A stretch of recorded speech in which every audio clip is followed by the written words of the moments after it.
na. Dahil sa marites ako. Panindigan ka na pagka-marites ko. O, yan, nabasa ko naman to. Well, nag-i-enjoy lang talaga ako, guys, no? Ay, nalibang talaga ako dito ba? Na maging marites. Nakakatuwa pala maging marites. Ito na ho, di ba kasi nga, ang Thailand, kine-question nila, bakit daw hindi daw si Thailand, hindi sila ang kinuha na maging Miss U Asia. Hindi pa po kayo tinto, top 3 na nga kayo eh. Dahil sana nagpalit na lang kayo, top 3 na si Miss Universe Chelsea Manalo. O baka siya pa mag-Miss Universe, di ba? So, ito na ang post na nabasa ko lang. No? Nabasa ko lang. Ito, pakita din natin dyan sa screen.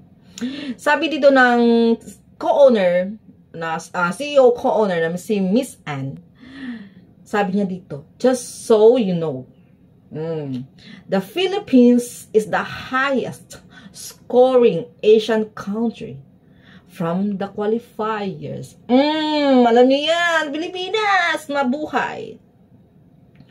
It was obvious from the beginning that we already had 4 queens from each region. Before the top 30 semifinals, so we decided to announce it after the crowning so that we could not influence the judges' scores after that. Again, this is not a placement, but a promotion. The other 4 were with us before the finals, and we know them for their spirit, their attitude, and their sincerity as women. Ano pa?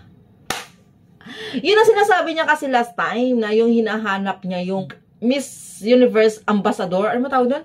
Yung maging ambassador. Nakalimutan ko na. Basta yung post ko last time. So, yung pala yung ibig niya sabihin. What if, kung nakapasok yun si Miss Universe Chelsea Manalo, edi W ang corona. Hindi naman pwede yun kasi nga Miss Universe na nga siya. Mas Miss Universe pa siya ng Asia. What if na lang kay Thailand? Instead na si Thailand nakapasok sa top 5, si Miss Universe, si Chelsea Manalo, talagang malaking chance na manalo si Miss Universe Chelsea Manalo. Kaya move on na kayo. Pero ngayon na-feel nyo rin ba ang feeling namin nung last year? Kasi nga high expectation din kami talaga last year. Hindi niya kasi pinahawak ng mic si MMD. Ayaw niya kasi pahawakin ng mic ang Pilipinas eh. Yun lang. Yun lang talaga. Ngayon naintindihan niyo na. Ngayon naramdaman niyo na yung Thailand. Ang naramdaman ng Pilipinas. Yun lang guys. Bye.